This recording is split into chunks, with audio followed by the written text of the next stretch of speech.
Good afternoon, Grove family and YouTube Nation. This is Reverend Draco here with Fellowship of the Grove, and today we're going to be talking a little bit about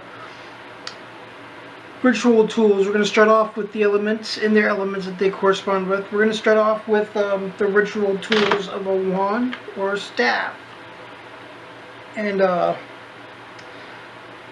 go into a little bit of discussion, and then I'll show you an example of a wand and an example of a staff. Yeah, so we're going to take a look here, and I'm going to tell you what the actual purpose for a wand or a staff is. The wand is an instrument of invocation of the spirits. In most traditions, a wand represents the element of fire, while in other traditions, earth, air, water, and spirit, and symbolize the life force within, whether you be a witch or a sorcerer. The wand goes back to prehistoric times. The Greek god Hermes is represented with the credence of a wand, with a snake wedged at the top, which is a symbol of power and healing. So, there are many different kinds of wands, several different types, made out of several different materials. But if you give us a second, we'll dive down deep and I'll show you what the difference is between a wand and a staff. So, hang in there. Alright, so here we are down close. And I'm coming right back from the camera here. And I'm going to show you a basic wooden wand. This is now my wife's. It started off as mine. It has and a rune written into it. But this is the basic indication of a wand. There's not much to this wand. It's just the wood. But this is a very rare, very hard to find wood tree, especially in here in the United States. This is actually from Ireland, and this is a yew tree, which is what that represents. And this one was gifted to me by family and engraved by my family, so it has a meaning to it. But I'm going to encourage my wife to pretty much do something on her own with this wand.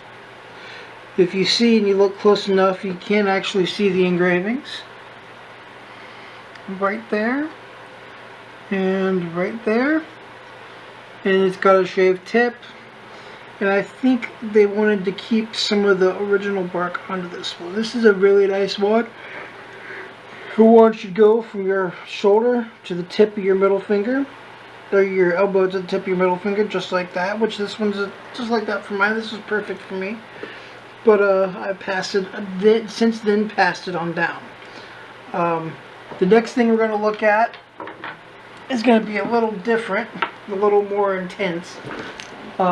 This I made, handmade myself, and I am very proud of it. And that is my staff of scorched earth. My staff of scorched earth is my staff. This is mine. I bought the walking stick at a flea market up here, and I've since then converted it into my staff. I've wrapped faux leather here as my handrail, painted the fire on it because my element is fire, split the wood down, and yes, I wanted to leave it open, scorched earth with the stone in the middle up here, which ain't going nowhere. The stone's in here for good.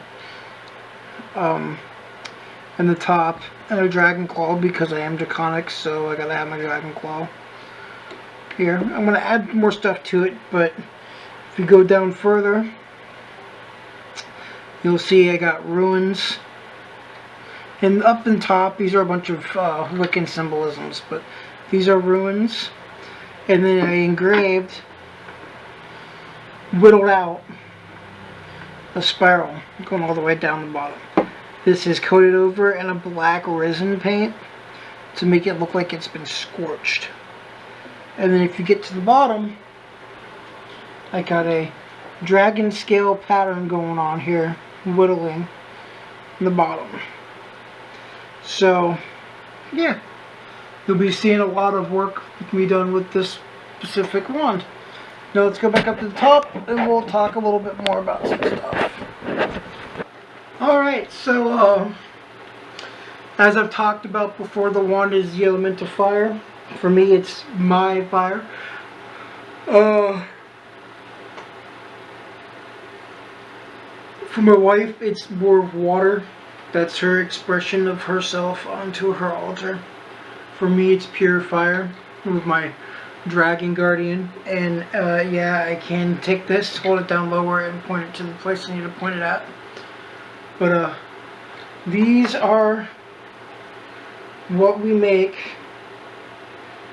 If you hand make them or customize them, it means more personalized between you and your guardians, or you and your spirits. So with that being said, next time we're going to talk about the athame, or the dagger, and we're going to talk about incense holders, candles. We're going to talk about the rest of them. So until next time, this is Draco signing off, and I will see you guys later.